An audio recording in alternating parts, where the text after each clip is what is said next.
Martí Batres, te voy a confesar algo. Adelante. Llevo muchos años de conocerte.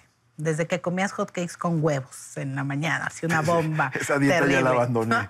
Y siempre te he visto como un opositor, ¿no? Entonces ahora verte como presidente del Senado me parece un cambio radical y todavía no me acostumbro.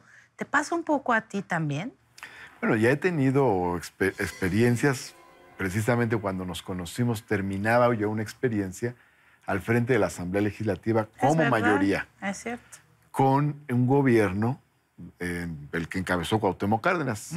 Aprender a ser mayoría entonces en la Asamblea Legislativa no es fácil. Fue difícil. Además no teníamos referente. Fuimos la primera mayoría de izquierda en todo el país. Entonces me ha servido para las reflexiones de ahora. Pero un largo lapso fui opositor. Claro. Fuiste el primer presidente de Morena. Contribuiste a fundar ese partido. El primer presidente de Morena. Pues, tienen como la canción casi todo el power, ¿no? Pues es un fenómeno, ¿no?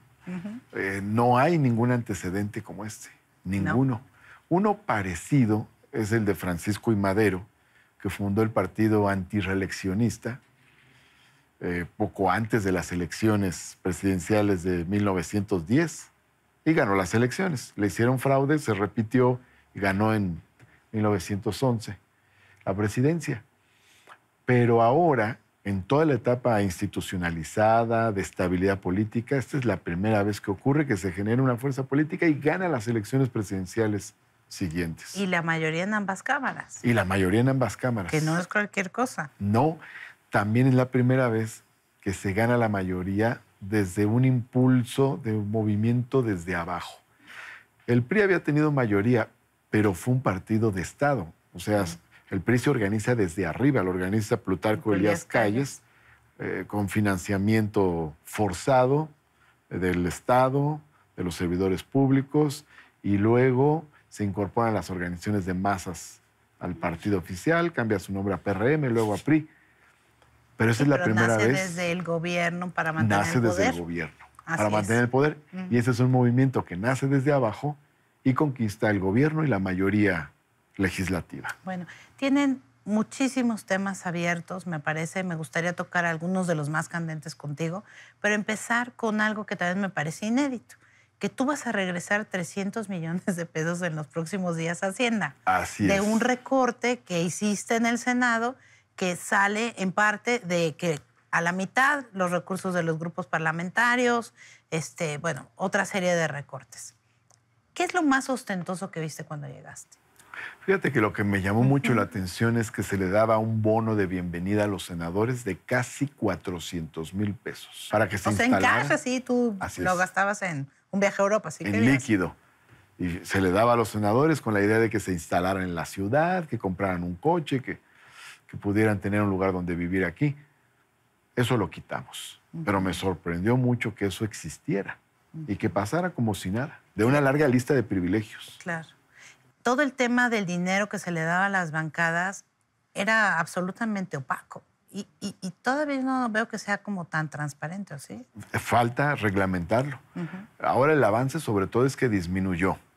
Hay dos modificaciones que se hacen en cuanto a los recursos para los grupos parlamentarios. Se redujeron a la mitad, se recortaron un 50%, y ahora hay determinados temas en los que esos recursos se pueden gastar. Ya no es en cualquier asunto.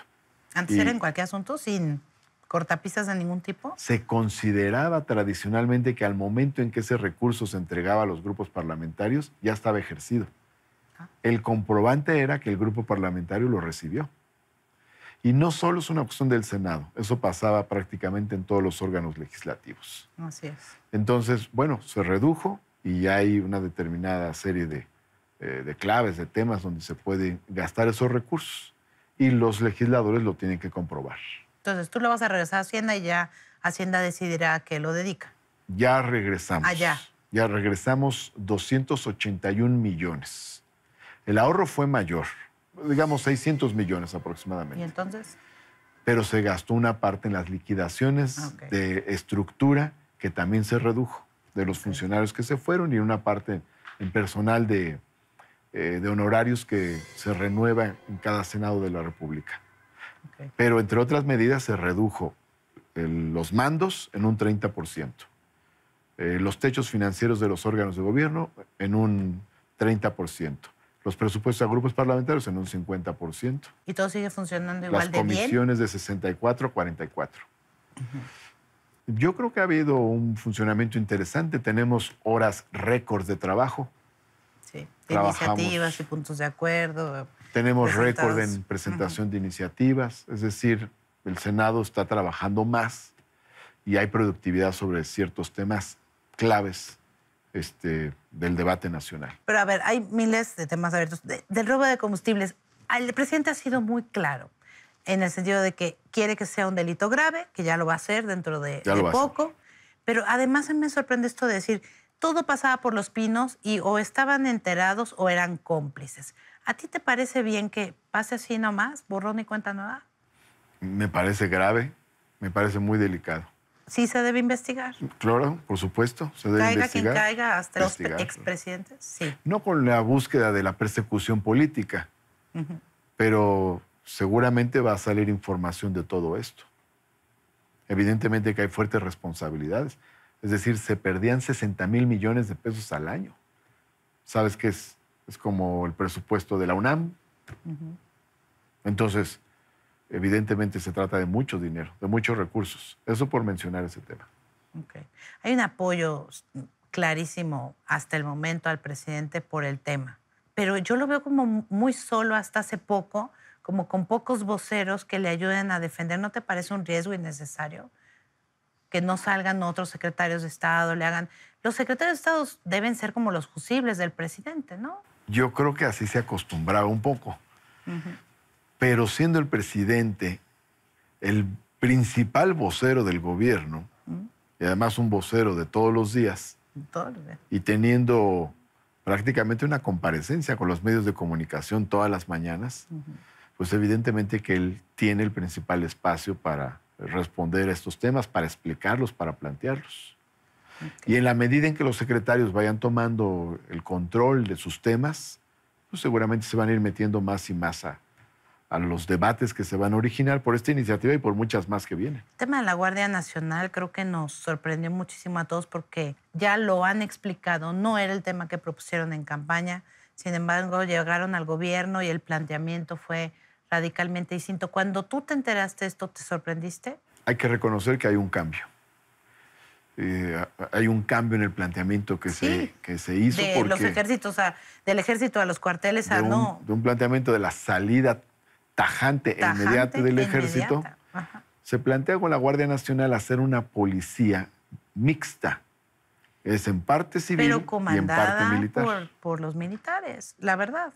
Hasta en este nuevo dictamen ahora también. La opinión que se expresó de parte del Ejecutivo es mando civil, ¿no? Pero se está planteando, es interesante hacer el análisis independientemente de la postura que tenga cada quien.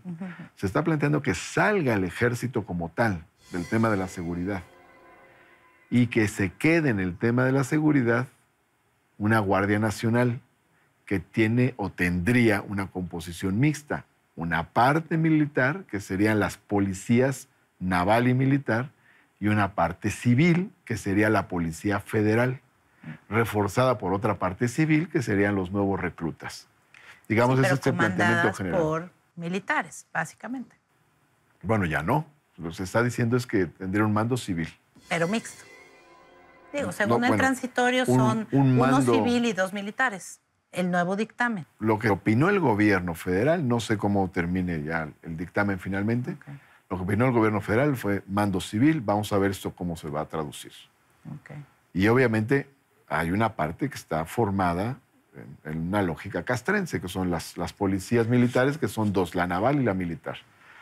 Bien, el planteamiento es que esto sería como la Policía Nacional, como la Gendarmería francesa, como la Guardia Civil Española, que son, digamos, referentes más o menos parecidos. Pedro Salazar, director de Investigaciones Jurídicas, dice que la iniciativa le parece que puede ser inconvencional, o sea, que no esté de acuerdo con los tratados de derechos humanos que México ha firmado. ¿A ti te preocupa? Habría que ver en qué punto. Me parece importante incorporar las observaciones que haya de la sociedad. Están ya en el proceso para elegir al nuevo fiscal. ¿Qué perfil debe tener? Creo que dos cosas fundamentalmente. Honestidad y determinación para el combate a la delincuencia. Y además, apego y respeto a los derechos humanos. Okay. De 27 candidatos, ustedes eligen 10 que regresan al presidente, que elige 3 y luego ustedes votan al definitivo. Así es. ¿Es así, más Ese o menos? Ese es el procedimiento básico. Primero, el respeto a nuestra persona en cuerpo y alma. El respeto a nuestro cuerpo nos enseña a ser limpios y moderados en los apetitos naturales. El respeto a nuestra alma resume todas las virtudes de orden espiritual. Esta es una cita de la cartilla moral de Alfonso Reyes. ¿Te parece que el Estado mexicano debe estar reproduciendo estos contenidos? Pues seguramente muchos documentos históricos, ¿no? A mí me gustaría que se reprodujera, por ejemplo, con gran amplitud los sentimientos de la nación, de Morelos. Sería un referente importante, por mencionar otro. Está parado en la Suprema Corte de Justicia la ley de remuneraciones de los servidores públicos. Tú fuiste muy duro al llamar ideólogos de la desigualdad en una entrevista a aquellas personas que pues, se oponen de determinada manera. Sin embargo, la Suprema Corte de Justicia se acaba de autorrecortar 25% de los sueldos. ¿Qué te pareció? Qué bueno, me pareció un muy buen signo. Creo que es muy buen comienzo de la gestión del nuevo presidente Arturo Saldívar. Me parece muy bien. Podemos decir que se puede avanzar más, pero esto hacerlo en el Poder Judicial actualmente me parece que es muy bueno. Otra pregunta candente es, ¿ya regresas tus toppers a la casa? No, a veces se quedan en la oficina. Tengo una colección ahí. Sí. Pero los traigo. Tengo dos mochilitas donde los traigo. Se te criticó mucho cuando hiciste esta cosa, el Topper Challenge. A muchos les gustó y otros dijeron, qué barbaridad el presidente del Senado haciendo eso. Pero tu esposa puso un tuit diciendo, no regresa a los toppers y se va a llevar sus quesadillas en aluminio. ¿Alguna vez llegaron las quesadillas en aluminio? Sí. Varias veces me las he llevado en aluminio. Quesadillas de queso panela. Con tortilla de maíz, pues es muy sano. Nopal, asado, atún, qué sano, con aguacate. Martín, te desconozco de ese primer Martín que conocí. Pues por andar comiendo tanto. Ahora comes así. Sí, por lo menos el desayuno sí es muy sano. Muchas gracias, Martí, por venir. Gracias, muchos temas, Katia. pero no se vayan, que hay más de esta entrevista con Martí Batres y sus preguntas están en nuestra próxima sección. Yo lo espero, como siempre, en Facebook y en Twitter. Gracias, Martí. Gracias, Katia.